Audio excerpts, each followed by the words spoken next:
নমস্কার বন্ধুরা, এটা হচ্ছে অনেক দিন আগের ভিডিও, কিন্তু তোমাদের সাথে তাও শেয়ার করলাম। আমার মনে হলো কারণ তোমাদের এই ভিডিওটা দেখতে ভালো লাগবে। এটা হচ্ছে পয়লা বৈশাখের ভিডিও। হ্যাঁ, অনেক দিন আগেরই ভিডিও।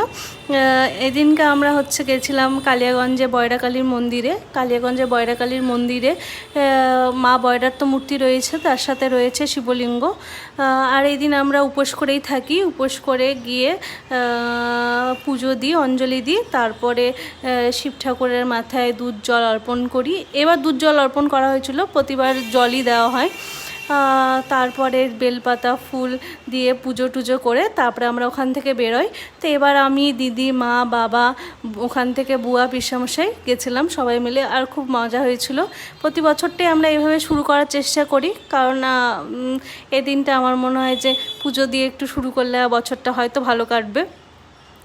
তারপরে আমরা ওখান থেকে গিয়েছিলাম কালীকুণ্ডী মন্দিরে। একটা প্রতি বছর যাওয়া হয় না, এবারই গেছিলাম কালীকুণ্ডীর মন্দিরে। ওখানে রাধা মাধবের মূর্তি রয়েছে, রাধা মাধবের মূর্তি ছিল, তার সাথে সাথে রয়েছিল শিব ঠাকুরের মূর্তি, কালী ঠাকুরের মূর্তি।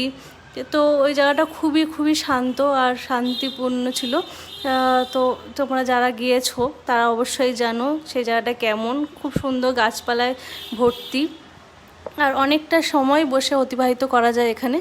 তো আমরাও অনেকটা সময় ছিলাম, কিন্তু তারপরে আমাদেরকে বাড়ি চলে আসতে হবে। আর খাওয়া দাওয়াও সারাদিন হয়েছিল না, তার জন্য খাওয়া দাওয়া করে তারপরে বাড়ি ফিরতে হবে।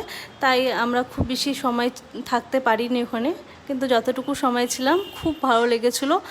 আর আশা করি পরেও আবার যাওয়ার চেষ্টা করব। তোমরা যারা যারা যাওনি তারা চেষ্টা করো যাওয়ার, বয়রাকালীর মন্দিরেও চেষ্টা করো যাওয়ার, আর কালীকুণ্ডীর মন্দিরটাতেও যাওয়ার চেষ্টা করো, খুব ভালো লাগবে তোমাদের।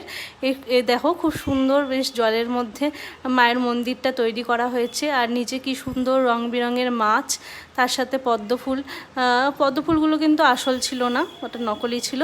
তারপরে এই দেখো, এটা খুব সুন্দর একটা শিব ঠাকুরের মূর্তি, আর এখানে বসে মনটা জুড়িয়ে যাচ্ছিল শিবের মাথায় জল অর্পণ করে। তারপরে আমরা এখান থেকে কিছুক্ষণ বসে বেরিয়ে গিয়েছিলাম। তারপরে আমরা গিয়েছিলাম হোটেলে। আমি আর দিদি চিংড়ি মাছ খেয়েছিলাম, মা আর বুয়া খেয়েছিল ইলিশ মাছ, আর বাবা আর পিসামশাই হয়তো কাতল মাছ বা কিছু খেয়েছিল, ওরা অন্য টেবিলে ছিল, তো আমার এখন মনেও নাই সেটা। তো এই রইল আমাদের খাওয়ার, ভাত, আলু ভাজা, 2 রকমের তরকারি ছিল, ডাল ছিল, চাটনি ছিল, আর এই যে চিংড়ি মাছ ছিল। অবশ্যই জানিও কেমন লাগলো।